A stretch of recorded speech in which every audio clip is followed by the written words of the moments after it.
Pada tahun kelima Hijriah, terjadi salah satu peristiwa penting dalam sejarah Islam, yaitu Perang Khandaq, yang juga dikenal sebagai Perang Ahzab. Perang ini bermula dari konspirasi besar yang dirancang oleh berbagai kelompok musyrik dan Yahudi di Jazirah Arab yang ingin menghancurkan umat Islam di Madinah. Bagaimana kisah heroik ini berlangsung? Apa saja pelajaran berharga yang bisa kita ambil dari peristiwa ini? Mari kita simak kisah selengkapnya. Dan sebelum kita masuk ke dalam pembahasannya, kami mohon agar Anda menonton video ini sampai selesai. Terima kasih.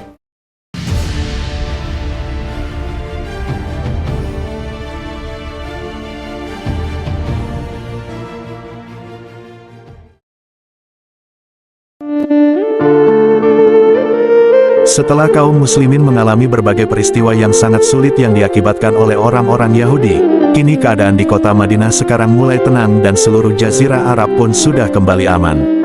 Namun, di sisi lain suku-suku Yahudi yang sebelumnya tinggal di Madinah, seperti Bani Nadir, masih memendam kebencian terhadap umat Islam.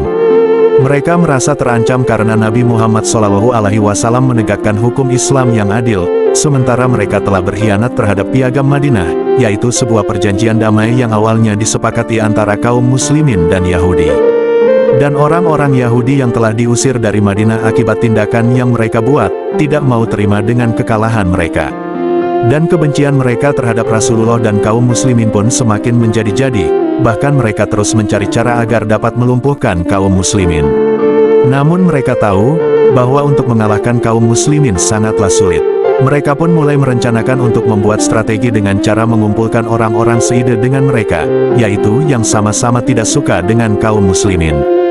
Tujuan mereka agar mereka bisa bersatu untuk mengalahkan kaum muslimin. Pemimpin-pemimpin dari Yahudi dan tokoh-tokoh Bani Nadir pun bersatu dan pergi ke kota Mekah untuk mengajak kaum-kaum Quraisy yang juga tidak menyukai Rasulullah dan yang memusuhi kaum-kaum muslimin.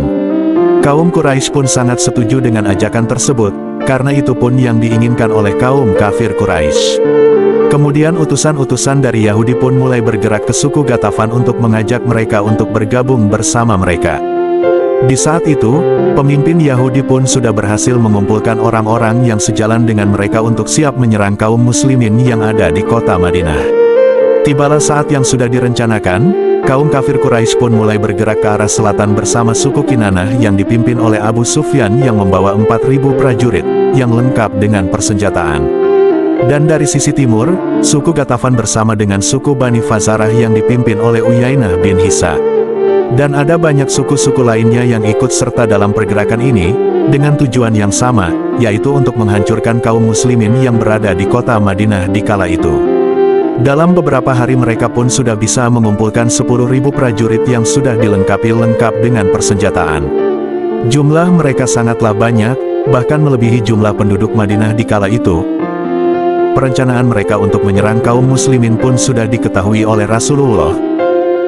Kemudian Rasulullah pun memanggil para sahabat-sahabatnya untuk bermusyawarah dan meminta pendapat-pendapat dari mereka, bagaimanapun Madinah harus dipertahankan.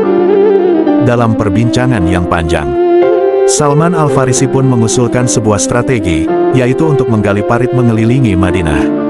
Walaupun strategi ini belum pernah dilakukan oleh orang-orang Arab untuk berperang sebelumnya.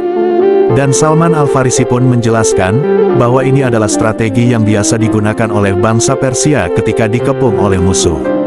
Kemudian Rasulullah pun menerima usulannya dengan baik, dan mulai membagi masyarakat Madinah menjadi kelompok-kelompok kecil yang setiap kelompoknya memiliki satu komandan.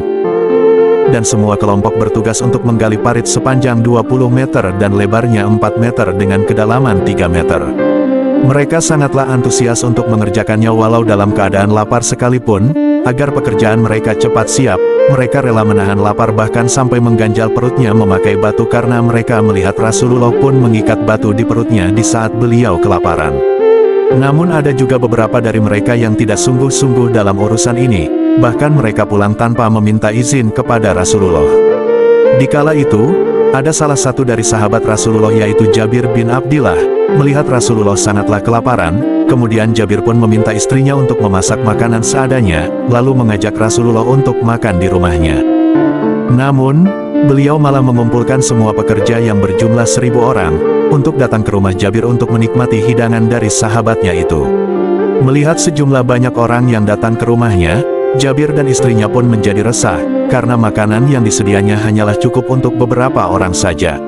Namun setelah Rasulullah membagikan makanan itu ke semua orang, makanan itu pun masih juga tersisa sebagaimana sedia kalanya.